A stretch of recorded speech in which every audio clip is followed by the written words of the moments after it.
Hey. Man, a voice from the past, big timer, if you will. Tucker Carlson, ladies and gentlemen. How are you doing? I feel like we don't even have anything in common anymore. Like I don't even feel like we're friends. It's kind of awkward now. Yeah, it's kind of like when you went to when you went back to the class reunion and you made out with the girl that you dated, but it's not your wife. No, but I feel guilty about this conversation. God, you're such a big timer now. Yeah, congratulations on everything that's going on for you. Oh, please. And you know what? We're the first to jump on your jock. Like we're not even trying to hate. We're trying we're trying to get a little remnants of you, just a little sliver, if you will. Just a crumb. We used to know him when he would smoke Marlboros and fly fish in Central Park. That guy we did. Well, I've known you through various jobs when I've been employed and unemployed. Well, I wasn't really friends with you when you were on Crossfire, but then we became friends when you're on MSNBC, and then you had this hair up your ass and decided to start the Daily Caller, and that ended up being $1 zillion moneymaker for you.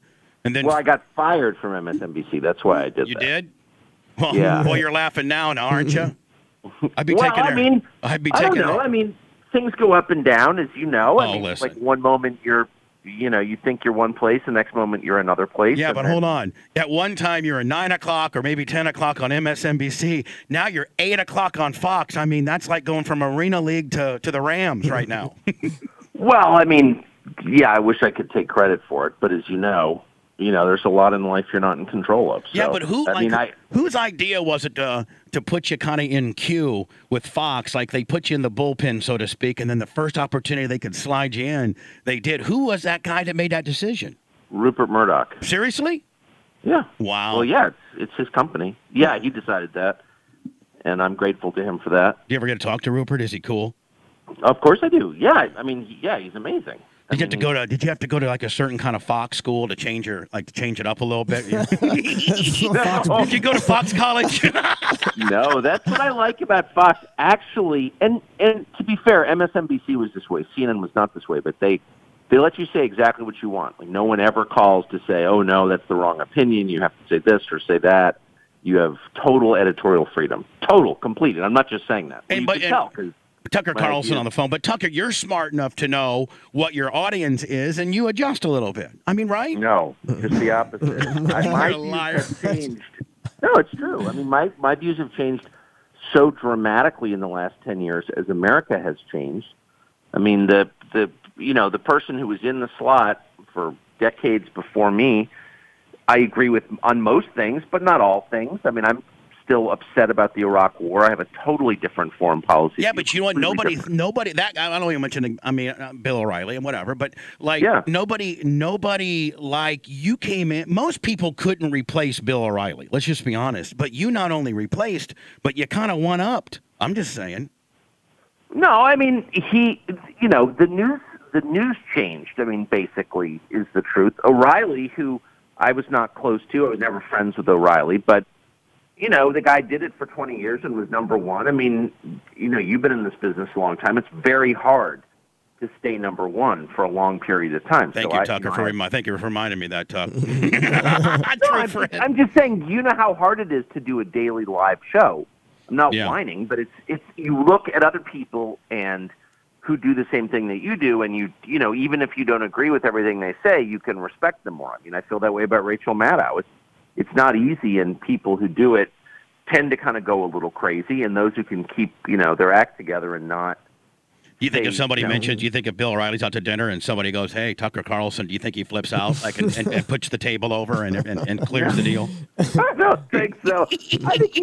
I mean, I have no idea. I would be surprised. I think he's probably pretty glad to get out of the daily drama of broadcasting, but maybe not. But I think he is. I know people who know him, of course, and you should have him on, Tucker. You should have him all. That's how Tucker Carlson rolls. Hi, Tucker Carlson tonight. I'm gonna have the guy who used to host the show, and I've taken ratings to a whole other level. Listen, old timer, how you doing nowadays, buddy? Huge. Right? I don't think so. But I have heard that he's happy. That he's really happy and in a good place. And I mean, I don't know. Have you ever taken when was the last time you took 2 years off? Probably never, right? Me? So, yeah. When we were fired for 2 years. Yeah, I mean, a lot. We take it off a lot, and we just try to reinvent ourselves with some other deal, By the way, but you didn't not work for 2 years, did you? No, one time we did. From 04 to 06, we didn't have a job at all, and I kept paying the guys. I got a little bit of a severance, so I kept paying the guys for 2 years to keep us all together because other stations were trying to get the other guys to come work for them, and so I paid my guys so they wouldn't go. Whoa. Yeah. That's impressive. They're never going to form a union on you because they don't need one. Well, I'm just saying, like, I don't get credit for that, and maybe I threw that out there for people. So what did you do for 2 years? Best 2 years. How did you occupy your time? Best 2 years of my life. Weightlifted and did steroids and hung out with Hulk Hogan. How were the steroids? Oh, we were on some Deca and Dyna. Oh, I shouldn't price. I mean, it was good. They were good. They were good. You look great. We had prescriptions. Tucker, that's when I came and saw you. But did you get acne on your back from steroids? No, I never did. I never got. I never got acne ever really bad at all. I get a few blackheads on the nose like us guys do, but I don't get. How old are you now, Tucker? Are you 50 now? I'm bearing down on it at high speed. I turned 50 in May. Are you gonna have a big Fox birthday party? No, I can't stand parties for myself. Me either. I'm actually going to Maine and going fishing with my brother. Do the servants get together and throw you a little something when you have big days like that? I never go to that part of the estate anymore. I mean, that's obviously below stairs, as we say. And so your servants have a party, you just don't go. Yeah, that's kind of. But I don't. There's not a lot of ventilation in that part of the castle, so I don't visit as much as I used to. Ship of Fools. How a Selfish Ruling Classes Bring America to the Brink of Revolution. Now, this book came out a little bit ago, and it was a New York Times #1 bestseller. Was it not, Tucker? I'm not a New York Times reader, but yeah, my publisher said that. What a real pompous son of a bitch. He's a #1 New York Times guy, and he says, I don't read the New York Times, but I've been told that I was a New What a dick. Wait, hold on. How am I supposed to answer that question? I don't know. Tucker, when you were doing elections back in the day, and you said this, hold on. Cancel Christmas, kitchens closed. Did you get that from us? Probably. Because we used to say that all the time. All my good bits from you. Cancel Christmas, kitchens closed. I don't know where I got that, and I don't remember saying that. Yeah, you said that during like some type of when you were in the Fox bullpen and they were using you as utility guy, and it was the elections. You said cancel Christmas, kitchens closed. And we used to say that all the time when we were on Stern with you, all the time. I probably stole that I would think I've stolen a lot of stuff from us. Oh, for sure. But when you can't stop talking, when you've talked without pause for 22 years, like you don't remember what you say. Not only that, but we used to have you on back in the day when you liked us before you all corporated out and made $22 million a year. But listen, Manson, when people have asked us, well, why is $22 million? That's what we Googled you. What am I doing with all the money? That's just from the Swanson stock from the stepmom. That's what that's from. Trust me, I don't even check my bank balance because I own the bank. When you got a helicopter that's taking you to Fox, I mean, I guess you don't really check what your stocks and bonds are. But people ask us all the time. I don't even go. I'm a hologram now. I can afford to just show up digitally. How long is your commute, Tuck? I don't go in. I live in the city and I work in the city, so it's not. it's 20 minutes. But I don't go in during rush hour. You got car service, though, don't you? Don't lie. No, I honestly, I Uber a lot. I'm not a big driver in the city, really, because parking and all that. But I would think that you're a horrible driver, too. To me, you don't seem like you'd be a good driver. Well, I'm not. I drive too fast and I don't pay attention, and I'm totally convinced everything's going to be fine. I'm an optimist, which makes for bad driving. I think everything's going to work out. But listen, Tuck, when our boys call up and say, man, remember back in the day when Tucker wasn't such a big timer and he'd call in and you guys would talk about cool stuff, I'm like, listen, I don't blame the guy. If I was making that kind of money, I'd forget all my friends, too. I don't blame him at all. You're totally right, and that's why I married my teenage assistant last year and give up all my old friends. It's like it's a brand new me now that I'm a huge star. You know what I mean? Man, so we're going to use that soundbite and send it over to NBC, and they're going to be like, Tucker Carlson in the midst of a teenage pregnancy for his assistant. Me too. Me too. I have the same wife I've had for 27 years, my high school girlfriend. I'm having lunch with my brother today as a dual. Listen, you don't got to explain to us. You're one of the most faithful, coolest, real men we know that makes $22 million. I mean, God, there's no hate. If there was ever a Tucker, $2 million. If there was ever a Tucker Carlson scandal, I would be so disappointed. I would be devastated. Tucker Carlson's never going to get into a scandal. He's as clean as the wind-driven snow. I love this guy. You know that. Well, I don't go anywhere, so it's kind of, I'm not hanging around Tampa. You know what I mean? Is your kid still in boarding school prison? Do you still ship them away too? I have one in boarding school prison, and as I often tell her, I wouldn't have sent you, but you were bad. And then my others are in college or out of college in real life. Really? It's incredible. That's how long it's been, because your kids were like in diapers the last time we talked. Yeah, my oldest is about to be 24.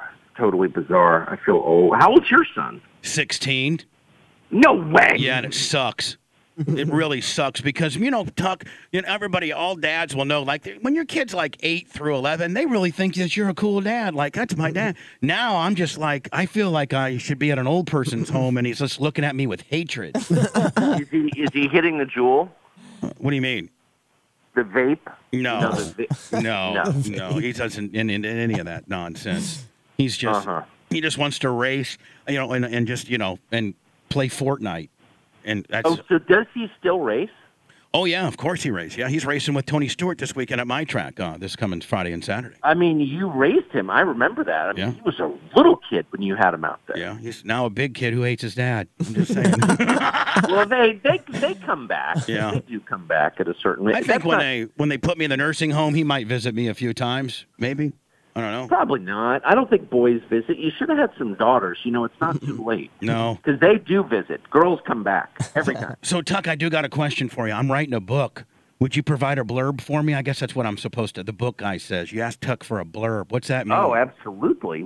I don't know what that means. You want me to write a chapter? Or two? No, I think like just something they put on the back cover, like Tucker Carlson says, this guy's insane, or whatever. Sure. I mean, it depends what it is. Is it like an updated Kama Sutra? What is it? No, it's going to be called Video Killed the Radio Star, and it's a full-blown like Simon and Schuster kind of deal or something. Like a real book. Yeah, I got a real book deal. Oh, I love the title. And is it about? What's it about? It's about I know what it's about. Yeah. Video killing the radio star. It's about that a little bit. I mean, a lot of it, and then it's about just my trials and tribulations of being a white trash hilljack that made it, and then didn't make it, then screwed it up, and then messed it up, and then tried to get it back and didn't. I think. I love that. When are you writing it? Well, I'm writing it in December. They're sending down a writer, and the guy's going to live with me for 30 days, and we're going to talk every day, which will last about 3 days until I throw him out of my house because I got ADHD. That's going to be really intense. Yeah, actually, that's going to be super intense. I'm psyched. Guess who I met? He was in our studio. He's super cool. He's our second favorite on Fox, Brian Kilmeade. We had him in here. I love Kilmeade. And we told him. Good guy. This is the very same studio that Tucker went out back and sparked up a red right out back. That's our boy. Kilmeade is not a cigarette smoker. Kilmeade is like the healthiest person I've ever met in my life. And he's a good-looking kid, too. I mean, no homo, but he's a good-looking kid. He's older than I. He's considerably, maybe 4 or 5 years older than I am, and in way better shape, way more vigorous, sharper thinker, nicer person. That's what growth will do for you. He's probably on growth. You need to get on growth, Tuck. No, I think he's not, though. He's like on beet juice or something. He's extraordinarily healthy. He's going to live into his mid-hundreds. He's a great guy, and he's a radio guy, too, which means he's even more talented because anybody can do TV. Not everybody can do radio, Tucker. I completely agree with that. So television, Tucker Carlson on the phone. Tuck, what do you think about all these midterm elections? Today's the big election day. Obviously, we got to get a little political with you because that's what you do. But, I'm kind of over it. Like, I'm over all of it. It's just, this is the dirtiest bunch of nonsense. And down here $5 billion they spent, I think. And down here in Florida, we got all these amendments, and then we got Scott versus Nelson, and then we got, Gillum versus other dude. Like, what's your spin on this? Has it gotten real dirty? Let me just say, I have no idea what's going to happen. I share your view, actually, that a lot of it is just disgusting. A lot of these races, I don't have strong feelings about. Scott versus Nelson. I mean, I don't think that's going to change the outcome of, world history or anything.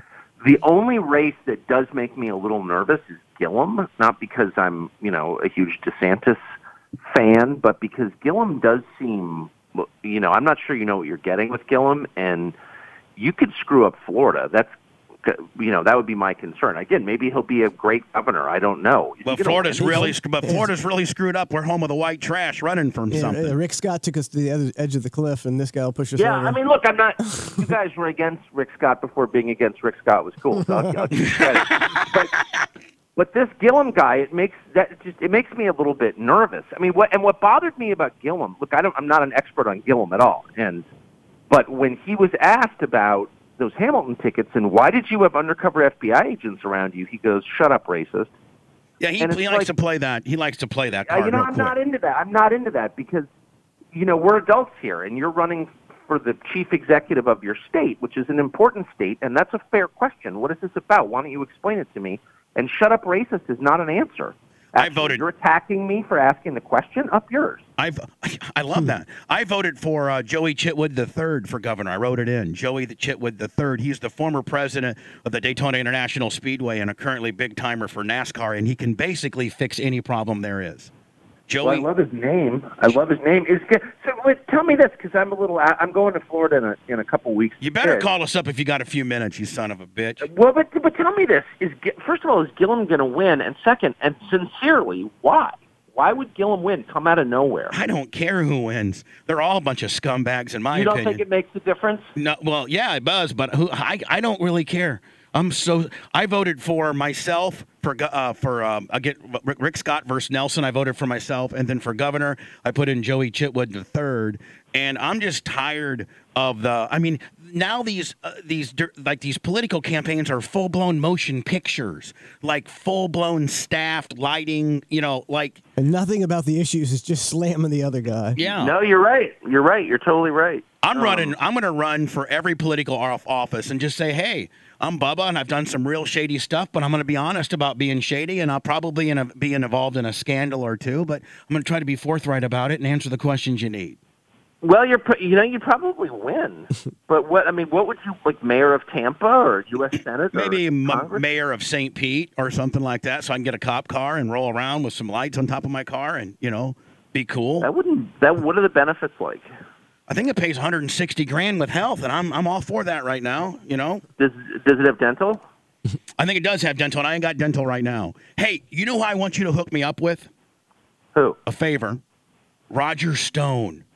Don't you think him and I would be a great combo? Me and Roger Stone. Yeah, I'll text you his number right after this. No, seriously, he lives in Florida now, and he was part of a sex scandal like me back in the day, right? Yeah, are you being serious? Because I'm being really serious on this. Known Roger for more than 20 years, and I really like Roger. He's an interesting person, and believe it or not, he's a decent person. As much as I'm always being a smartass, I'm kind of being honest because Roger and I kind of are the same, and he's a lot more smarter than me, but he's somewhat scandalistic. He says it like it is. He pissed people off, and I want to retain him to kind of help me put out some of these huge fires because that's what he's a big deal maker, isn't he? Yeah, his problem is he is, and I think he's really smart, and I'm sure I'll take a lot of crap for saying that, but I think he's an interesting guy. Look, he's a complicated person. I don't endorse Roger's life or whatever, but I think he's actually a thoughtful person, and I've known him. Robert's private life, Roger's private life, and the stuff that doesn't change his, how smart he is or anything like that. I'm not even talking about his private life. He's come under attack for some of his political work, but and again, whatever. I'm agnostic. I'm not even sure what's true or what's not true, but I know that he is under investigation by Robert Mueller right now. Yeah, everybody is, though, aren't they? Everyone is. And I think it's putting a lot of pressure on him. I think Mueller's going to call you and I and want to hear this tape just because we mentioned his name is what I'm thinking. I'm sick of that whole thing. The truth is Roger Stone is not a Russian spy. None of these people are Russians. This is crazy, actually. It's totally crazy. It's hysteria. There are a lot of problems in the country, and Russian spying is not in the top 10. Well, we were thinking about, because you won't come on the show a lot because you're a big timer, maybe get Roger Stone to take your place, Well, have you called him? Well, I tried to Facebook him. I got introduced through a friend, and I don't know if I got his right Facebook or not. And I'm trying to get a hold of him, and I'm like, hey, Roger, seriously, I'd like to get a hold of you. My name's Bubba the Love Sponge. Google me. I'm friends with Tucker. I did say that. I'd like to have you on my show, and I haven't heard I don't know if he's on Facebook. You should text him. I think most people over 50 are textable these days. I think so. And I'll send you his text. Well, thank you. What now, Tuck? Last question. If you don't want to talk about it, I'm not ever trying to. You're not going to hurt my feelings. The Megyn Kelly thing. Now, I know she's the competition and all that kind of deal, but isn't that kind of like just kind of ridiculous in the fact that I think that they kind of put words in her mouth a little bit, and I don't know, I think she kind of got railroaded. What do you think? I mean, I'll say that Megyn Kelly has, my experience of Megyn Kelly has been 100% positive. Megyn Kelly was always kind to me for no reason at all. And in fact, I never even understood why Megyn Kelly was so kind to me, but she always was. A. B, I think that NBC is the nastiest, most dishonest workplace that I've ever seen. And you've worked there. Yeah, I worked there for 4 years, and I liked a lot of people there, actually, including a lot I disagreed with. I mean, I always liked Phil Griffin. I always liked, Rachel Maddow. There are a lot of people Did Matt Lauer ever lock the door behind you in his office?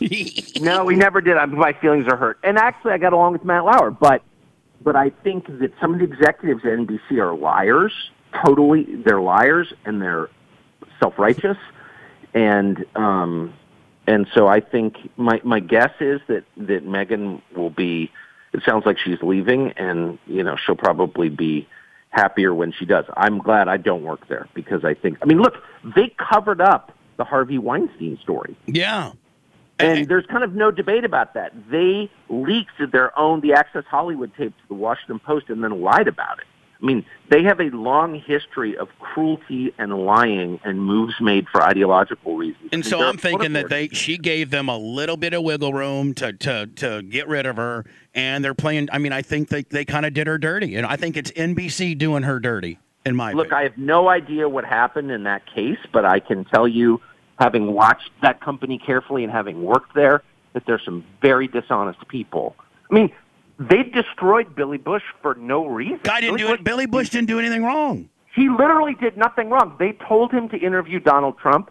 Donald Trump said something over the top. Billy laughed nervously. Trump became president, and they fired Billy, and he hasn't worked again because why? What did he do wrong? By the way, they lied about the whole thing. They leaked that tape to David Fahrenholtz, the Washington Post, who was Noah Oppenheim's friend from college. Noah, of course, the head of the news division. They lied about it.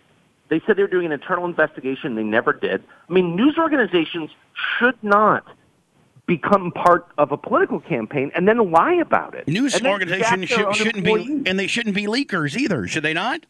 Of their own stuff. Of their own stuff. Had that tape. If they thought it was news, they should run it as news. But they were cowardly and they wanted to affect the election, so they leaked it to the Washington Post. Okay, they did all that. We know they did all that.